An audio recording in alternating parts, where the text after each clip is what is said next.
la naturaleza del tema nos demanda un poco de orden en el asunto. Y a mí no se me da mucho el orden, pero hice mi mejor esfuerzo. Hay muchas cosas que estudiar al respecto.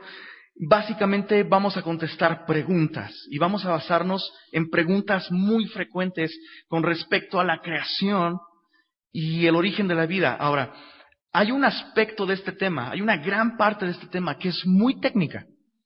Y aunque es muy interesante, pues no va a transformar tu vida el saber de qué manera Dios creó la luz sin haber creado el sol, por ejemplo, ¿no? O si fue primero el huevo o la gallina.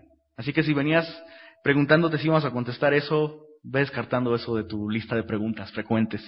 Aunque fue primero la gallina, pero bueno, luego vamos a ver un poco acerca de esto. Así que vamos a considerar primero la parte, por así llamarlo, técnica, que incluye cosas que son muy técnicas, pero que sí tienen cierta relevancia para la segunda parte del estudio, que se va a enfocar en preguntas personales y en las implicaciones prácticas y en las consecuencias, sobre todo esto, las consecuencias de tener una idea correcta con respecto al origen de la vida, la creación, de dónde viene todo. Así que preguntas como las que vamos a contestar es, ¿qué dice la Escritura sobre la creación? En un aspecto muy panorámico. ¿Qué revela la creación sobre Dios? ¿Cuáles son las posturas cristianas sobre la creación?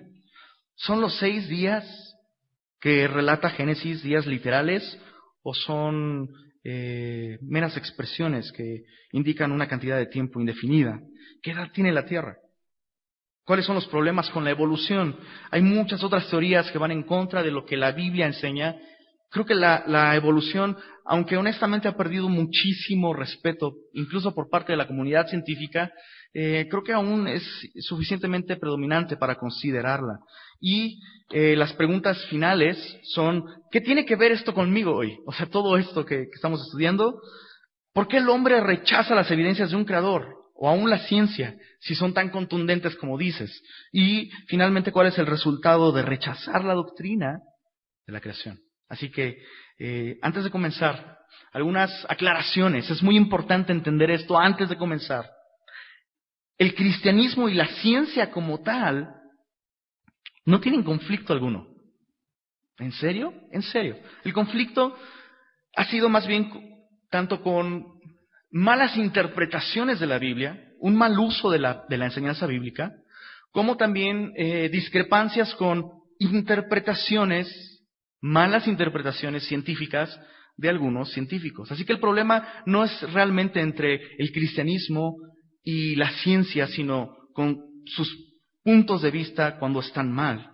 De hecho, el cristianismo asegura que Dios creó todo estableciendo 2 cosas: orden y leyes naturales, que son constantes. Y de hecho, la ciencia, para poder desarrollar teorías, investigación, se basa en el razonamiento inductivo y en el método científico, el cual necesita la seguridad de que las leyes son constantes. Es decir, que el agua, siempre que la elevas a cierta temperatura, va a convertirse en vapor, por ejemplo. Y eso es solo un ejemplo. Bueno, el cristianismo asegura que Dios puso orden, leyes en el universo. Así que en esto concuerdan, y esta es la premisa del cristianismo, y curiosamente es la premisa de la ciencia. El verdadero conflicto del cristianismo es con el naturalismo. Eso es muy importante. El naturalismo es aquel que sostiene que todo fenómeno solo puede ser explicado con causas y con leyes naturales. ¿Ok? Así que el cristianismo como tal y la ciencia no tienen conflicto. Número 2, la Biblia asegura que Dios lo creó todo. ¿En serio? Ya lo sabíamos, Lenin. Pues sí. El asunto es que se nos olvida algo. La Biblia lo asegura.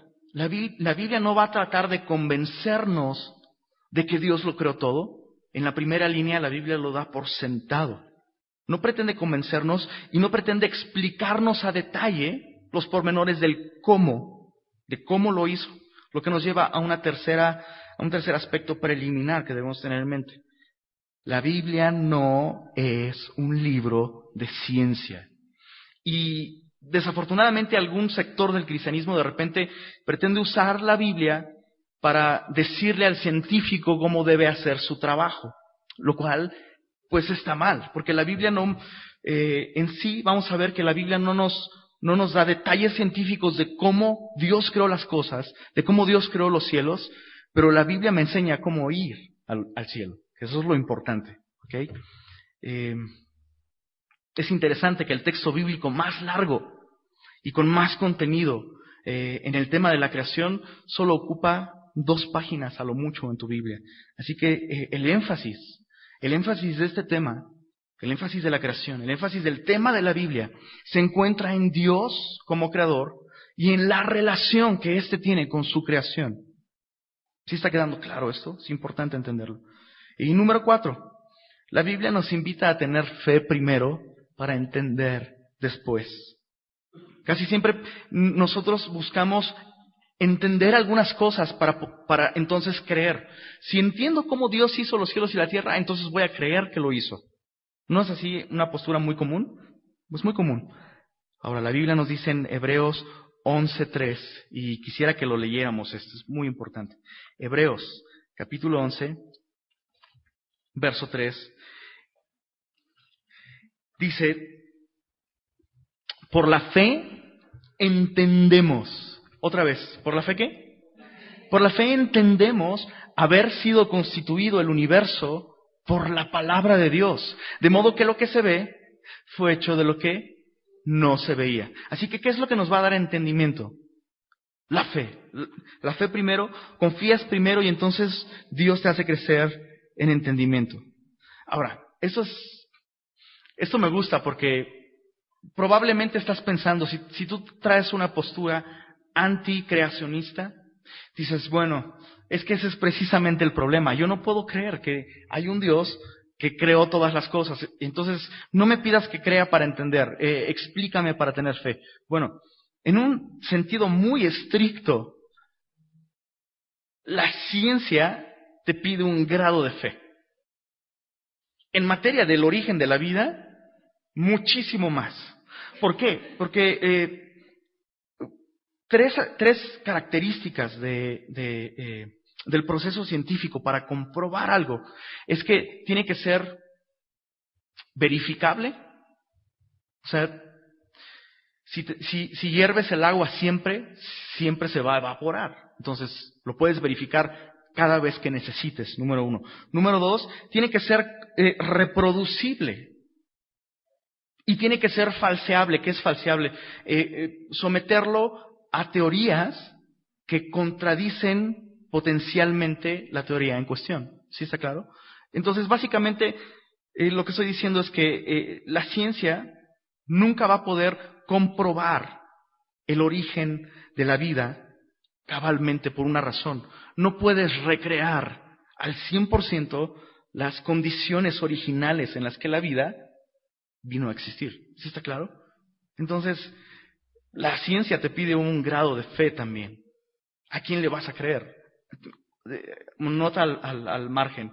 A mí me resulta más lógico creer en un ser todopoderoso, siempre existente, autosuficiente, autosustentable, que tiene la capacidad de crear todas las cosas de la nada, que a un hombre muy educado, no lo niego, muy educado, muy preparado, pero que su vida está en su nariz. El día en que tapas esto, o esto deja de funcionar, o deja de entrar oxígeno, el hombre va ahí. Yo prefiero, y te recomiendo, confía en Dios mejor. Ok. Dicho esto, ¿qué dice la Escritura sobre la creación? Génesis capítulo 1, verso 1. Si está pegada la Biblia, la hoja de tu Biblia es porque no la has usado mucho. No debería haber hojas pegadas en tu Biblia. Úsala. Génesis capítulo 1. Te lo sabes de memoria.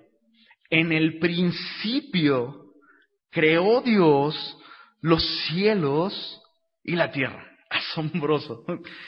El texto más difícil de la Biblia no es los 144,000, no es quién es la bestia y qué significa el número de la bestia. No, el texto más difícil de la Biblia es este. En el principio creó Dios los cielos y la tierra. Si puedes creer esto, el resto de la Biblia es pan comido. Ahora, esta